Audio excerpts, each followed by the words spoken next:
დავით კლდიაშვილისა და ვაჟა ფშაველას ქუჩების კვეთაში მდებარე საცხოვრებელ სახლს დანგრევა ემუქრება. აღნიშნულ პროექტზე მუშაობა ჯერ კიდევ 2008 წელს დაიწყო. 2012 წლის ოქტომბერში კი ბათუმის მერიამ აღნიშნულ ტერიტორიაზე 6 სართულიანი ნაგებობის აშენების ნებართვა გასცა.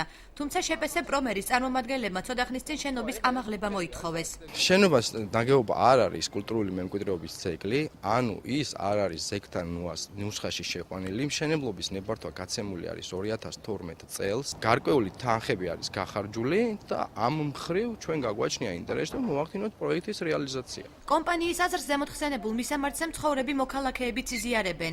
ისინი აცხადებენ, რომ შენობები მძიმე მდგომარეობაშია. ოჯახების უმეტესობას კი სარეაბილიტაციო სამუშაოებისთვის საჭირო თანხა არ აქვს. ძალიან დიდი მომხრე ვარ. თქვენ რა გონიათ, მე დანგრევა მინდა სახლის რო არ იყოს ამიდან რაც ხა შედეგი? თუ მინდა სახლი რომელიც თავზე მენგრევა?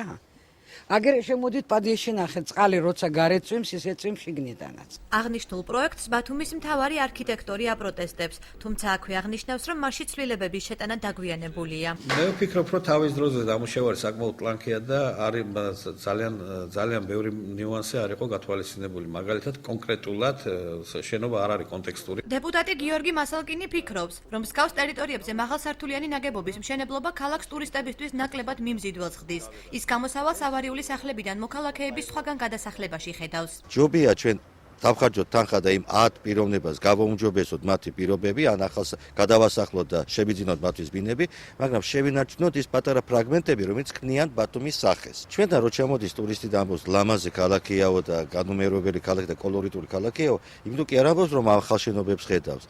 1000-ჯერ უკეთესი შენობებია იგივე ევროპაში, ხო, ან ამერიკაში. ის შემოდის რომ ნახოს ის ჩვენი 100 წლიანი, 130 წლიანი ბათუმი. რაც შეეხება მესამე სექტორის წარმომადგენლებს, ისინი აცხადებენ, რომ მსგავსი ნებართვის გაცემა სხვა კომპანიებისთვის შესაძლოა წამახალისებლად იქცეს, რითაც ქალაქი დაზარალდება. ისინი სიტუაციიდან გამოსავალს ისტორიულ-კულტურული საყრდენი გეგმის შექმნაში ხედავენ. საკრებულო კულტურის სამინისტროს ერთად უნდა შეიმუშაოს და დაამტკიცოს ქალაქ ბათუმის ისტორიულ-კულტურული საყრდენი გეგმა, რომელიც იქნება, ესე რომ ვთქვათ, ძირითადი დოკუმენტი, როგორც ნებართვების გაცემისას, ამავე დროს იმ შენობების შენარჩუნების და ესე რომ ვთქვათ, განახლებისა, რომელიც დღესდღეობით ესე რომ ვთქვათ, ანგრევის პირას არის. კომპანია პრომერს ამ დრომდე ალტერნატიული პროექტი არ წარუდგენია.